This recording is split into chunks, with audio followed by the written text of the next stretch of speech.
जय हिंद दोस्तों। सभी को बहुत सारी शुभकामनाएं जिनका 2025 के मेंस में सिलेक्शन हुआ है, और उन सभी के साथ मेरी और भी एक और शुभकामनाएं उन लोगों के लिए जो ये सोच रहे हैं कि उनका सिलेक्शन किसी कारण 2025 में रुक गया। लेकिन मेरा ये मानना है कि जो एक दो नंबर से कहीं ना कहीं अटक गए हैं या जिन्हें लग रहा है कि उनका सिलेक्शन नहीं हो पाया, वो अपने आप को कहीं पर भी कम नहीं आके, क्योंकि आप वहां पर गलत नहीं हो, आपने कोशिश की। ठीक है, आपने एक पंक्ति सुनी होगी सोहनलाल द्विवेदी जी की यहाँ पर कि लहरों से डरकर नौका पार नहीं होती, कोशिश करने वालों की कभी हार नहीं होती। नन्ही चींटी जब दाना लेकर चढ़ती है, चढ़ती दीवारों पर 100 बार फिसलती है। मन का विश्वास रगों में साहस भरता है, चढ़कर गिरना गिरकर चढ़ना ना खरता है। मेहनत उसकी बेकार हर बार नहीं होती, कोशिश करने वालों की कभी हार नहीं होती।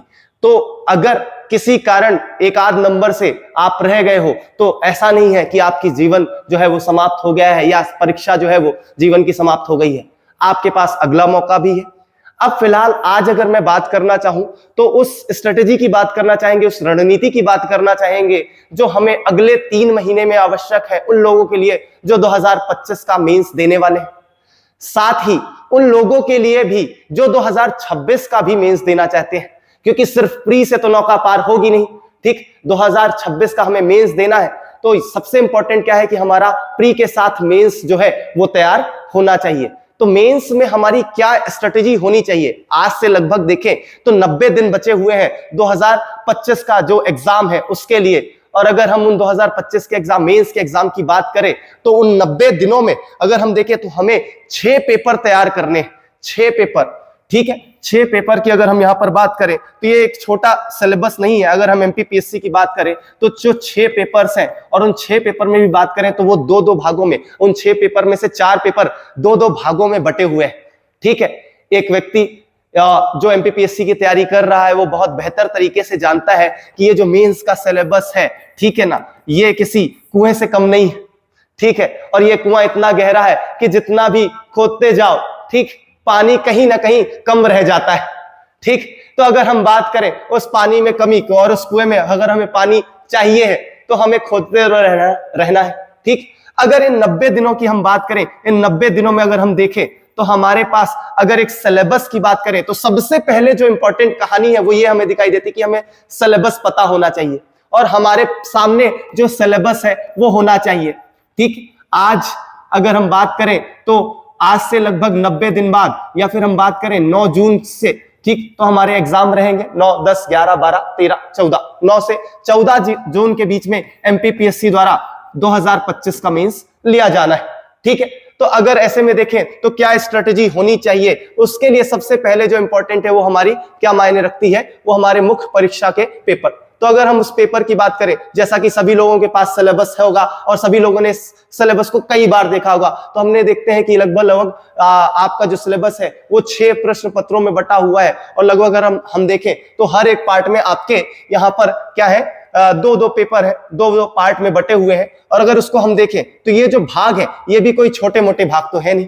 तो ऐसे में हमें क्या करना चाहिए? ठीक है, तो मुख्य रूप से आप सभी जो यहाँ पर है जो इस वीडियो को देख रहे हैं, जो 2025 का मेंस देने वाले हैं और साथ में वो लोग जो 2026 का मेंस देने वाले हैं, ठीक है, मतलब प्री देने वाले हैं और साथ में फिर आगे चलकर मेंस तो देना ही है।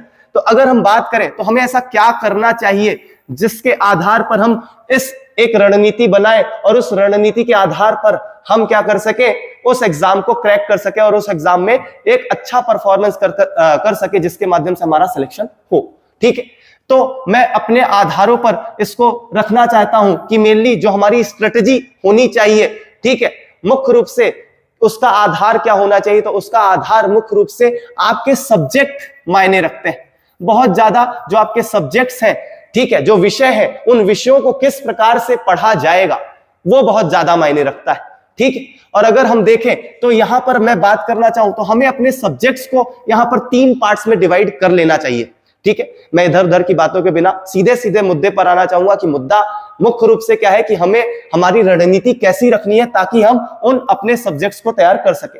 तो अगर यहां पर देखा जाए तो हमारे जो मुख्य विषय है जो कि 6 पेपर में बटे हुए हैं, उन मुख्य विषयों में बात करें तो हमें मुख्य रूप से दो प्रकार की स्ट्रेटेजी बनानी चाहिए। एक है आपकी सब्जेक्ट ग्रुप स्टडी और दूसरी होनी चाहिए हार्ड एवरेज इजी स्टडी। ठीक है, hard average easy study subjects के बेसिस पर भी हो सकती है। ठीक है, और दूसरा यहां पर अगर अपन बात करें तो आपके सब्जेक्ट्स जो समूह है, जो ग्रुप्स हैं, उनमें बटे होने चाहिए। अगर हम बात करें तो ये ग्रुप्स किस आधार पर बांटे जाएं, तो हमने अभी तक ये देखा है कि मुख्य रूप से अभी जब हम प्री की तैयारी कर रहे थे तो हम उन सब्जेक्ट्स को पढ़ रहे थे जो कॉमन है प्री और मेंस में। ठीक है, लेकिन हमने कुछ समय के लिए उन मेंस के सब्जेक्ट्स को किनारे रख दिया था।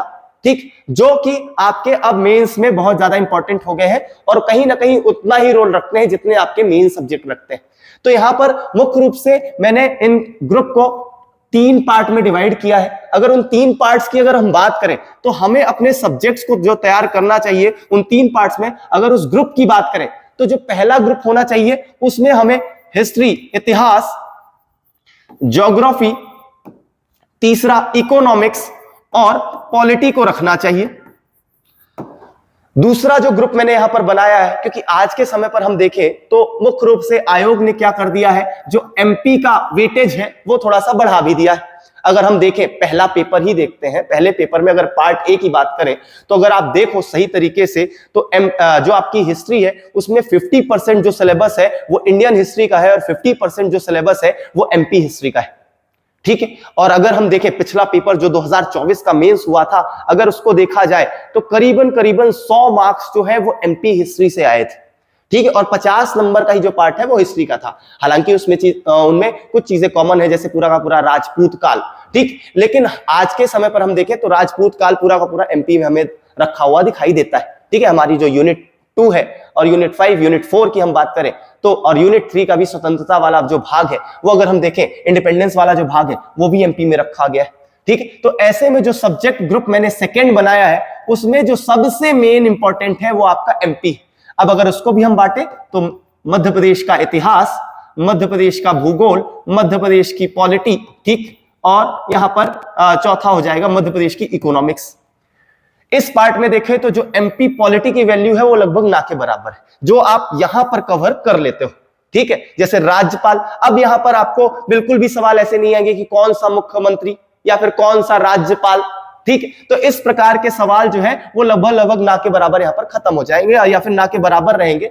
तो इसकी वैल्यू यहां पर क्या है, तो हम मुख्य रूप से जो पंचायती राज व्यवस्था है वो हमें यहां पर पॉलिटी में देखनी पड़ेगी।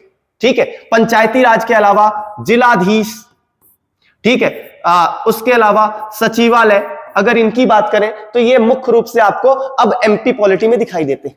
बाकी जो राज्यपाल की अगर आप बात करते हो या विधानसभा की बात करते हो तो लगभग उसके सारे कॉन्सेप्ट आपके इस समूह में ही आ जाते हैं। तो ऐसे में जो सबसे मुख्य जो इंपॉर्टेंट हमारा टॉपिक है वो यहां पर अगर देखें, सब्जेक्ट जो ग्रुप है इसमें बात करें तो हमारा कहीं ना कहीं हिस्ट्री, ज्योग्राफी और इकोनॉमिक्स से जुड़ा हुआ है। ठीक, तो आप जब भी पॉलिटी तैयार कर रहे हो तो आप इस पॉलिटी के साथ ही इस पर्टिकुलर पार्ट को तैयार कर ले, ताकि हमें अलग से उसे पढ़ना नहीं पड़े। पंचायती राज व्यवस्था आप मेन पॉलिटी में भी पढ़ते हो, इंडियन पॉलिटी में भी पढ़ते हो, और एमपी पॉलिटी में सिर्फ और सिर्फ आपको कुछ फैक्ट्स तैयार करने जो कि आपने प्री में भी तैयार किए होंगे, तो वही फैक्ट्स जो है वही इंक्लूड हो जाएंगे यहां पर। तो जो आपका एमपी भी है वो हिस्ट्री, ज्योग्राफी और इकोनॉमिक्स तक सीमित रह जाएगा। ठीक है, अब तीसरा ग्रुप बताऊंगा मैं पहले, फिर सेकंड ग्रुप में आएंगे कि हमने यहां पर जो चीज छोड़ी है वो और क्या है जो हमें सेकंड ग्रुप में रखनी चाहिए अपने 90 दिन की स्ट्रेटजी में। ठीक है, और फिर इस 90 दिन को हम किस प्रकार से बांटेंगे उसकी हम बात करेंगे। तो जो तीसरा हमारा सब्जेक्ट ग्रुप है, अगर उसकी बात करें तो यहां पर हम उन सब्जेक्ट्स को रखेंगे जो प्री और मेंस में अभी तक कॉमन नहीं थे और अब ये हमारे मेंस के लिए बहुत ज्यादा इंपॉर्टेंट हो गए। और अगर हम उसकी बात करें तो हमारा एक है सोशियोलॉजी सोशियोलॉजी, या जिसे हम समाज शास्त्र के रूप में देखते हैं। अब अगर आज की हम बात करें तो हमारा समाज शास्त्र 5 यूनिट में बटा हुआ है। इनमें आपकी 5 यूनिट लगभग 150 मार्क्स जो है वो यहां पर आएंगे। ठीक, दूसरा अगर सोशियोलॉजी के अलावा देखें तो एथिक्स और हमारा, या फिर जिसे हम नीति शास्त्र बोलते हैं। तीसरा हमारा एंटरप्रेन्योरशिप, जिसे हम क्या बोल रहे हैं यहां पर, उद्यमिता के रूप में देख रहे हैं हिंदी में, जिसे अपन उद्यमिता और व्यक्तित्व विकास की बात की गई है। अगर एथिक्स या नीति शास्त्र को देखा जाए तो ये भी 150 मार्क्स का है। उद्यमिता को देखा जाए तो ये भी आज के समय पर 150 मार्क्स का है, जो कि हमारे 4th पेपर में इंक्लूडेड। और इसके अलावा अगर हम बात करें तो जो सबसे इंपॉर्टेंट है वो हमारी हो गई हिंदी, और हिंदी के साथ ही हमें थोड़ा सा निबंध को भी ध्यान में रखकर चलना पड़ेगा। समस्या किनके साथ होगी? जो हिंदी माध्यम के छात्र हैं, अगर उनकी बात करें तो उन्हें क्या करना है, अगर वो सारे सब्जेक्ट्स को पढ़ रहे हैं तो कहीं ना कहीं उनका निबंध में भी जो शब्द है वो तैयार हो रहे हैं, क्योंकि शब्द का ही खेल है निबंध में। जितने शब्द आपके पास ज्यादा है उनकी मात्रा ज्यादा है, और अगर आपने बेसिक सब्जेक्ट्स को कंप्लीट किया, अपने कोर सब्जेक्ट्स को कंप्लीट किया है, तो कहीं ना कहीं टॉपिक आपका उसी से जुड़ा हुआ है, करंट अफेयर्स के साथ।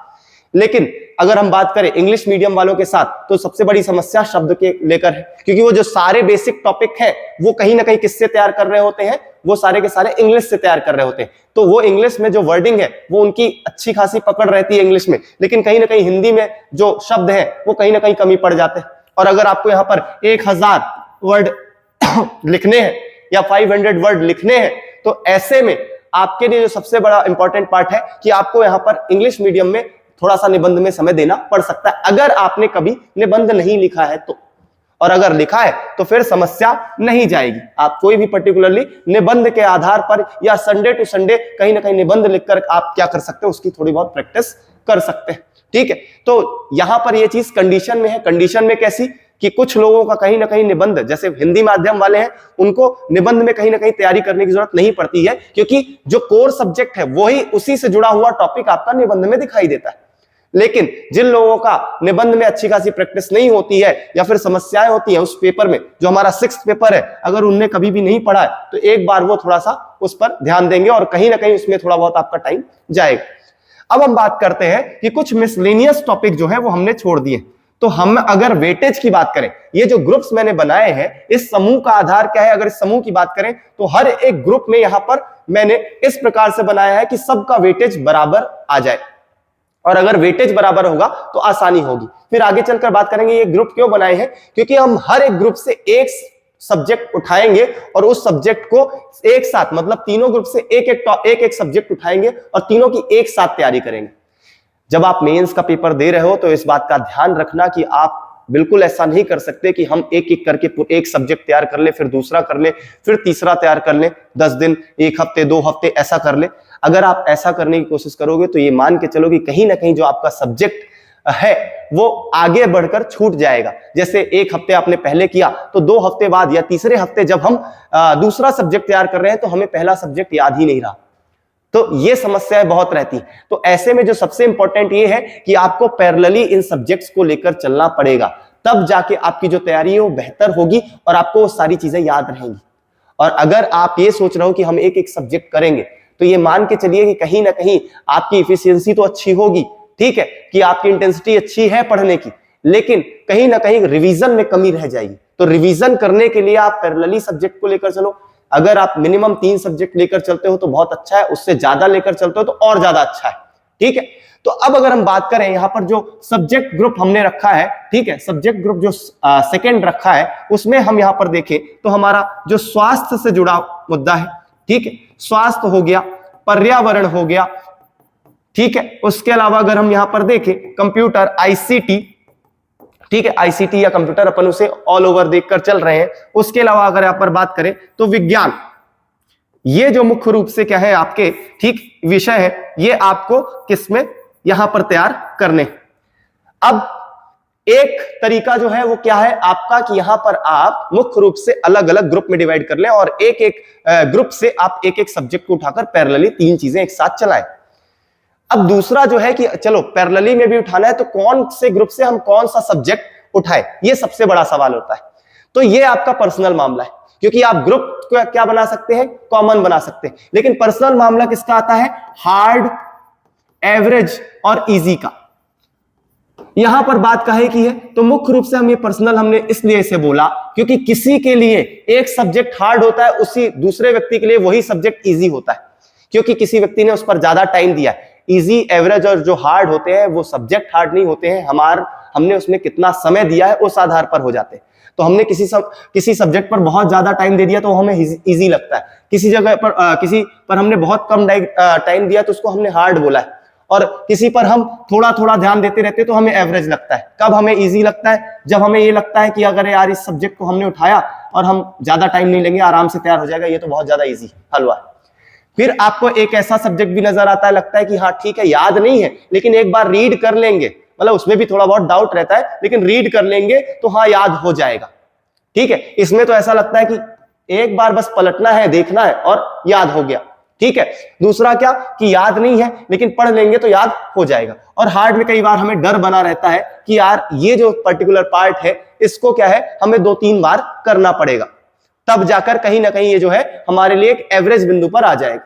ठीक है, तो जो हमने ग्रुप बनाए हैं, इन ग्रुप्स को आप अगर ध्यान से देखो तो आपको इनमें कहीं ना कहीं क्या दिखाई देगा, एक आपका ऐसा कोई टॉपिक दिखाई देगा जो आपको हार्ड लगता है, एक ऐसा सब्जेक्ट दिखाई देगा जो हार्ड लगता है, और एक ऐसा भी दिखाई देगा जो इजी लगता है। तो आपको हर ग्रुप से क्या करना चाहिए, एक एक सब्जेक्ट उठाना चाहिए।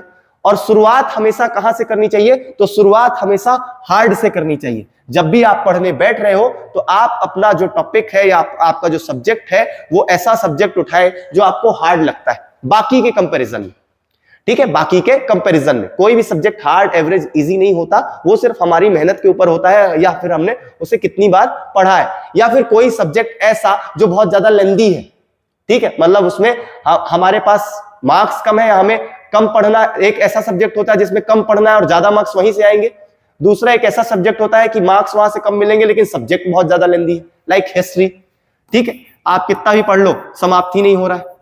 आज के समय पर पहले लोग ज्योग्राफी को क्या मानते थे, बहुत ज्यादा लेंदी मानते थे। आज मध्य प्रदेश ने क्या कर दिया, एमपीपीसी आयोग ने क्या कर दिया है, अगर आप ऑल ओवर पूरा का पूरा सब्जेक्ट उठाकर देखो या पेपर उठाकर देखो, सारे सब्जेक्ट उठाकर देखो, तो जो सबसे छोटा पर्टिकुलर पार्ट है वो कौन सा है, ज्योग्राफी।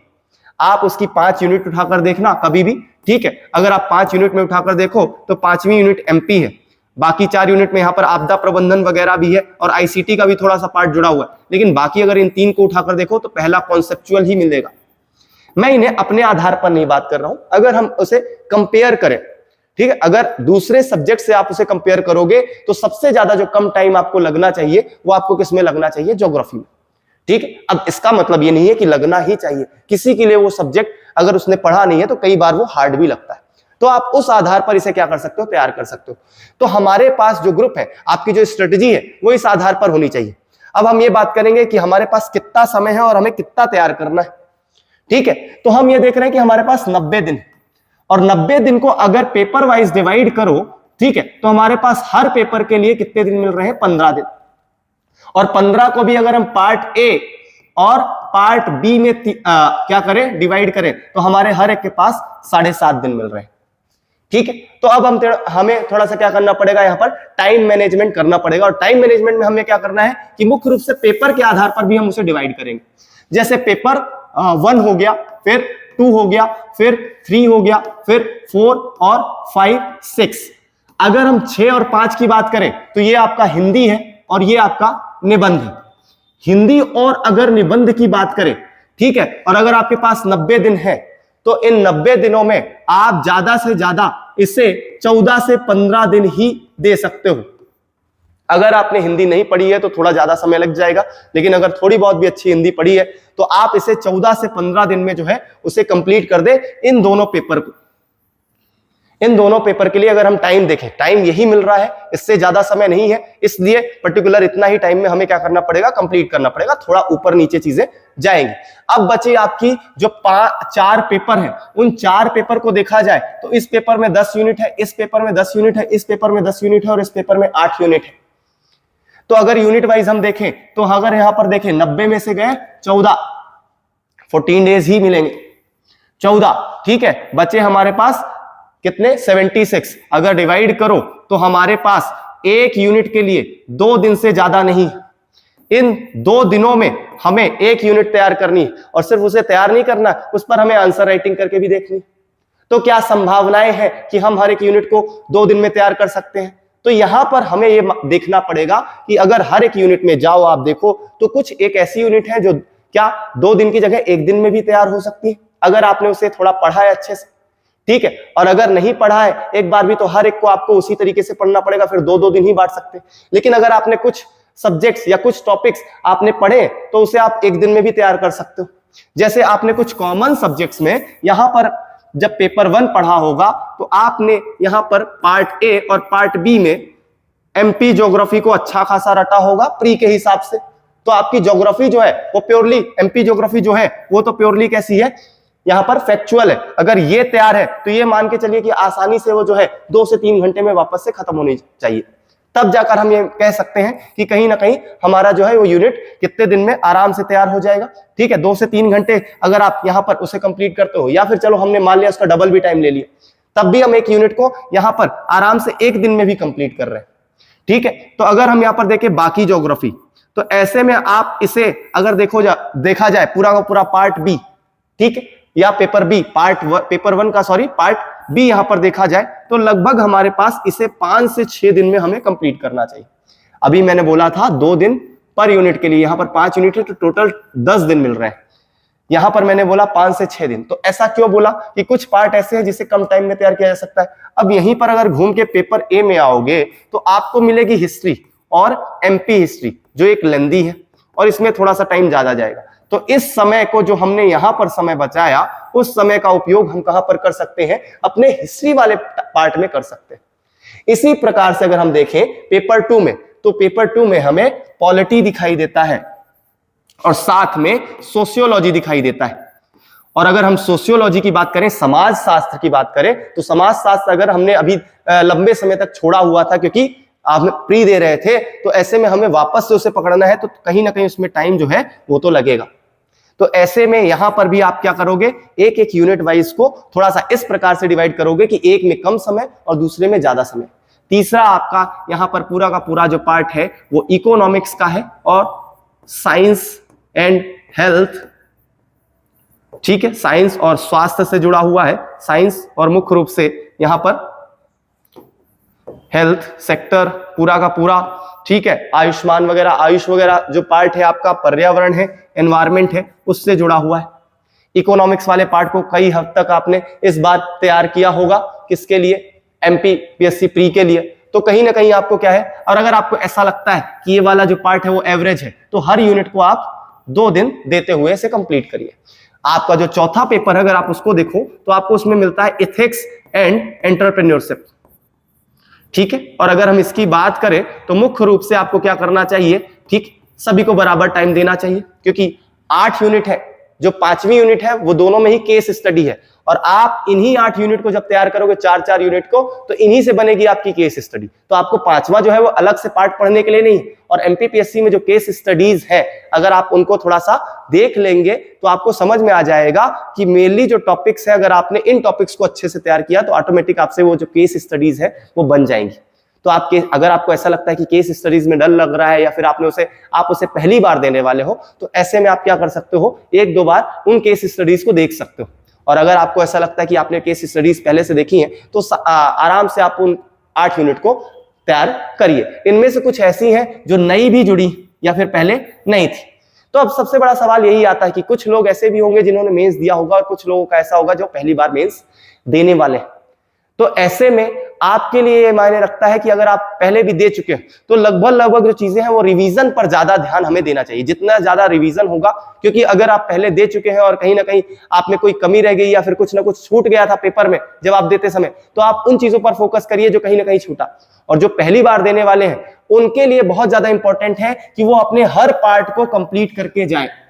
सभी सब्जेक्ट्स को तैयार करना बहुत ज्यादा इंपॉर्टेंट है, क्योंकि अगर आपने सभी सब्जेक्ट्स को तैयार नहीं किया है तो कहीं ना कहीं आप जो क्वालिफाइंग है उनमें भी दिक्कत जा सकती है, क्योंकि आपको हर एक पेपर में क्वालिफाइंग मार्क्स भी लाने जरूरी है, मिनिमम मार्क्स लाने जरूरी है, तभी जाकर कि कहीं पर आपने बहुत ज्यादा अच्छा भी कर दिया और दूसरे पेपर में कहीं ना कहीं मार्क्स में कमी रह गई, तो अगर आपका वो पेपर क्वालिफाई नहीं हुआ तो ऐसे में पूरी तरीके से क्या हो जाएगा, सारे पेपर में आप डिस्क्वालीफाई माने जाओगे, चाहे आपने किसी पेपर में 250 मार्क्स भी पाए 300।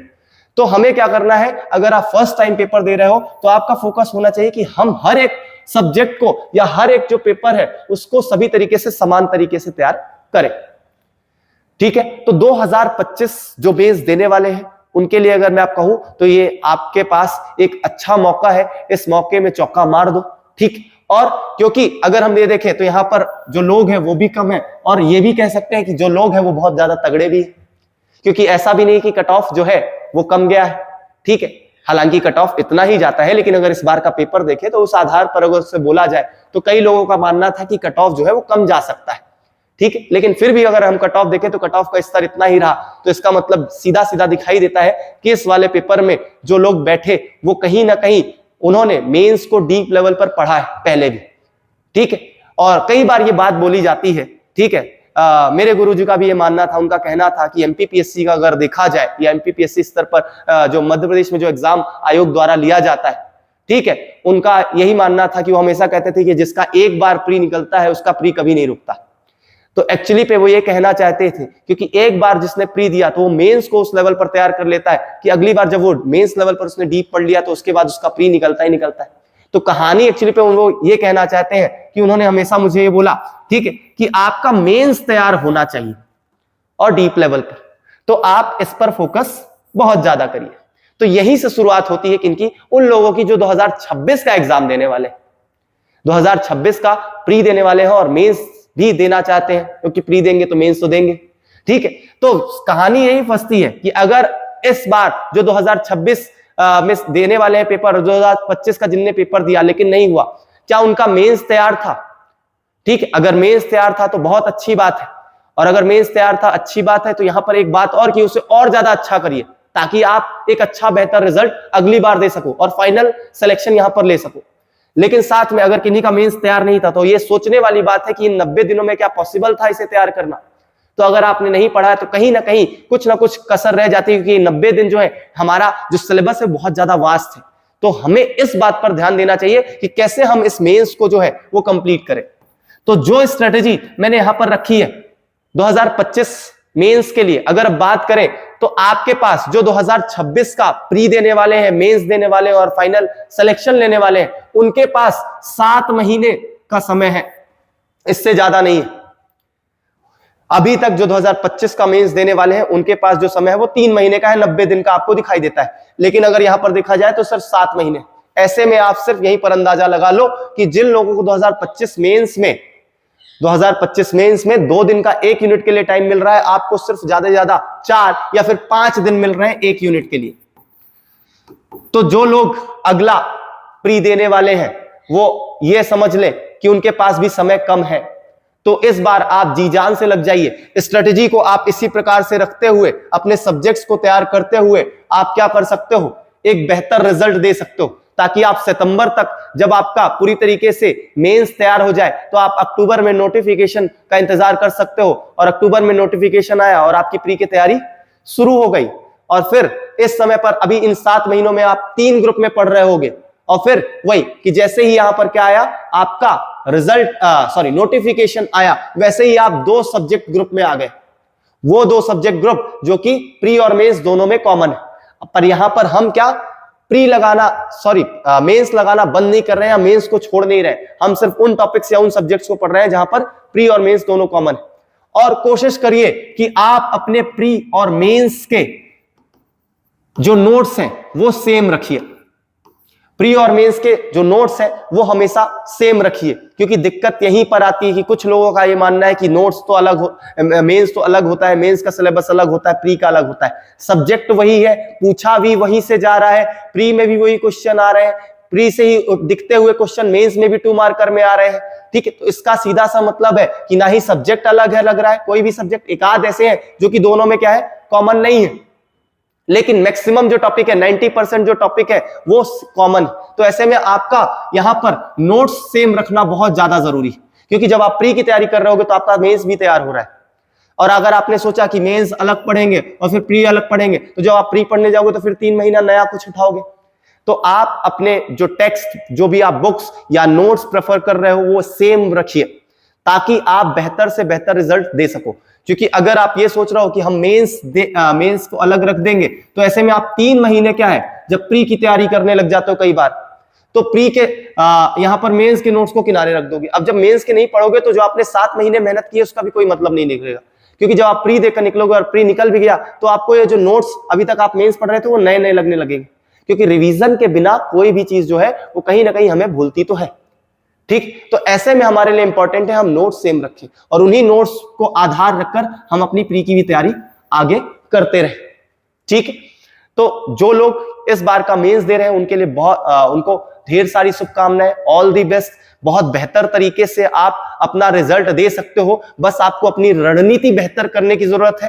ठीक है, वो रणनीति जितनी ज्यादा बेहतर होगी वो आपके लिए क्या होगी, फायदेमंद होगी और आपको फाइनल सिलेक्शन की ओर ले जाएगी। ठीक है, सभी लोग पढ़ रहे हैं, सभी सब्जेक्ट्स पढ़ रहे हैं, लेकिन उनकी रणनीति क्या है वो बहुत ज्यादा मायने रखती है, स्ट्रेटेजी क्या है वो बहुत ज्यादा मायने रखती है।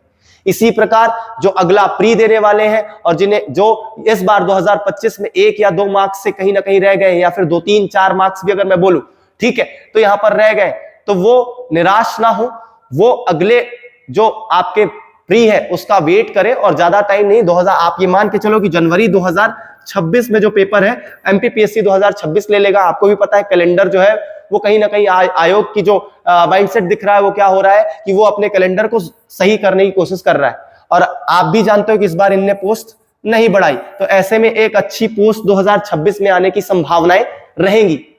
तो आप उसके लिए अभी से जंग की तैयारी शुरू कर दें। ठीक है, आप बिल्कुल भी शांत ना बैठे, ये 7 महीने ही है। अगर आपने अपने सितंबर में अपना यहां पर क्या मेंस कंप्लीट कर लिया तो ये मान के चलो अगली बार जब आप प्री दोगे तो वो भी निकलेगा और मेंस में आपको इतनी टेंशन नहीं रहेगी क्योंकि आपने मेंस पहले से ही तैयार करके रखा था, सिर्फ और सिर्फ उठाकर पलटना था।